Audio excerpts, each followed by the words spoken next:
तो दोस्तों, कैसे हैं आप सब।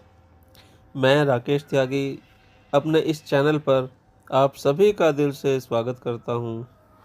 और हाँ दोस्तों, कहानी का सही से आनंद लेने के लिए हेडफोन का इस्तेमाल करें तो ज़्यादा बेहतर होगा। तो चलिए शुरुआत करते हैं एक नई कहानी की। दोस्तों, एक बार एक क्राइम रिपोर्टर अपनी गाड़ी से कहीं जा रहा होता है, लेकिन अचानक उसकी गाड़ी के सामने एक आदमी बेसुध हालत में आकर गिर जाता है।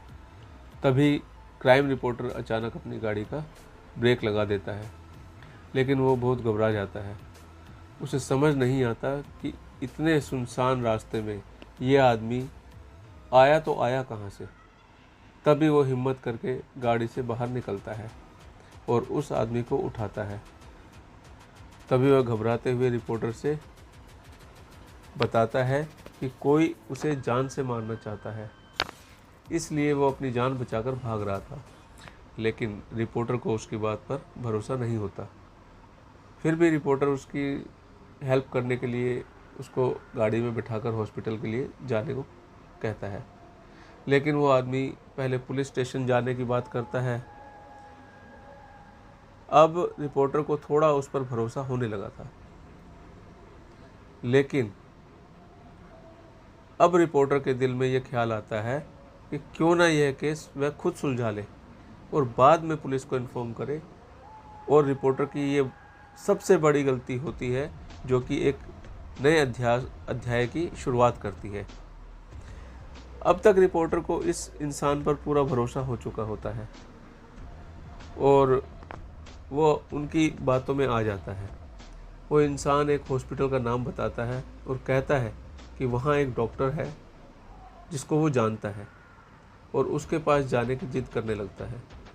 तभी रिपोर्टर उसकी बात मानकर उसे वहाँ ले जाता है।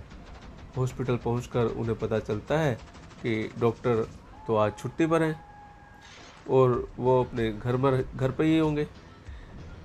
तभी वो इंसान रिपोर्टर से कहता है कि डॉक्टर से घर पर जाकर मिलते हैं ना। रिपोर्टर को मना करने के बावजूद भी वह उसे चलने के लिए मना लेता है।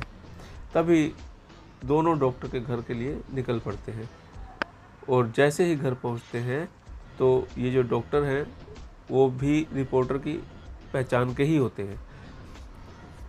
ये दोनों एक दूसरे को देखकर बहुत खुश हो जाते हैं, मुस्कुराते हैं, आपस में मिलते हैं। लेकिन साथ आए उस इंसान की आंखें लाल हो जाती हैं।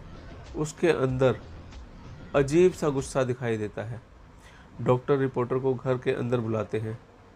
अब डॉक्टर साहब जी घर में अकेले होते हैं और इतनी रात को अचानक उनके आने से डॉक्टर को कुछ अजीब सा लगता है।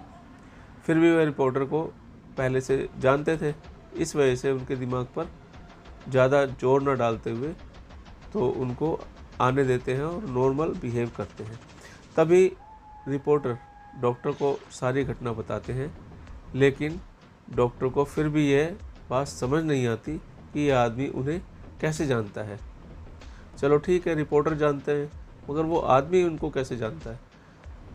इस वजह से जो डॉक्टर साहब थे वो थोड़ा सा अभी भी कंफ्यूज थे।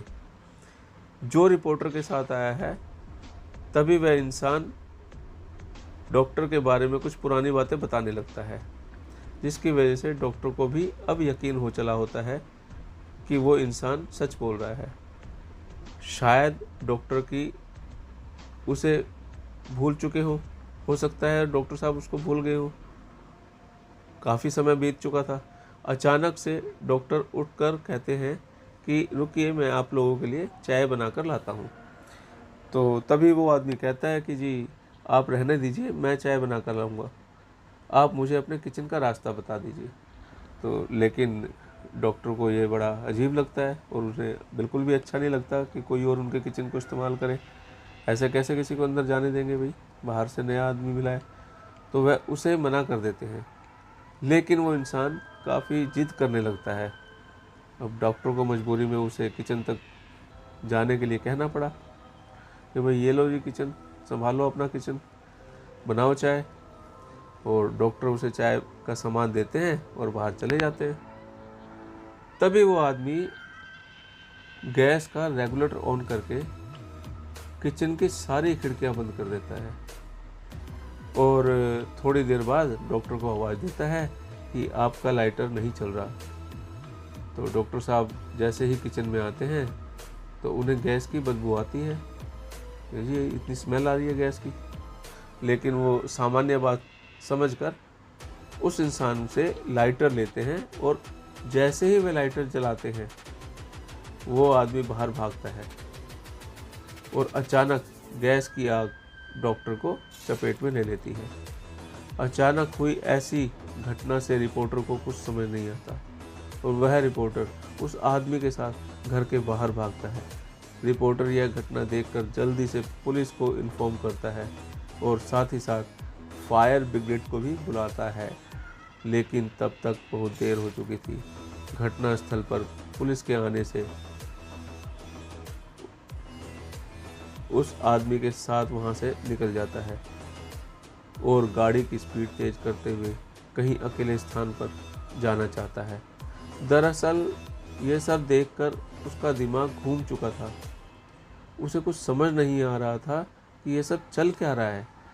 तभी अचानक बगल में बैठा हुआ आदमी उसकी गाड़ी का स्टीयरिंग व्हील घुमा देता है और गाड़ी रोड के किनारे एक खाई में चली जाती है।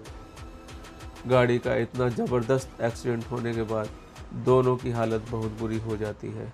दोनों खून से लथपथ दिखाई देते हैं। रिपोर्टर मूर्छित अवस्था में होकर उस इंसान से पूछता है कि तुमने ऐसा क्यों किया। तभी वो इंसान ज़ोर ज़ोर से हंसने लगता है और रिपोर्टर से कहता है, मेरा सोनू सो गया। रिपोर्टर यह सुनकर चकित रह जाता है, क्योंकि इस नाम से तो उसे उसकी प्रेमिका बुलाती थी जो कुछ सालों पहले गुजर चुकी थी, जिसकी वजह भी ये रिपोर्टर ही था जिसने उसे अपने प्यार के जाल में फंसाकर उसे गर्भवती कर दिया था। और जब बाद में लड़की ने शादी करने के लिए कहा तो वह मना करने लगा, लेकिन लड़की की जिद करने पर वह शादी के लिए मान गया। लेकिन लड़की को क्या पता था कि यह तो केवल उसका दिखावा था। रिपोर्टर की मौत से ये कहानी ख़त्म हो जाती है। तो दोस्तों, इतनी सी थी ये कहानी। दोस्तों, कहानी अगर आपको पसंद आई हो तो मेरे चैनल को सब्सक्राइब ज़रूर करें और इस वीडियो को लाइक, शेयर और कमेंट ज़रूर करें। कमेंट में ये लिखना ना भूलें कि इसमें मेरी कोई कमियां होंगी, बहुत कमियां होंगी। उन कमियों को मैं धीरे धीरे सुधारूंगा। तो इसमें आपका सपोर्ट मुझे चाहिए। प्लीज़ कमेंट ज़रूर करिएगा।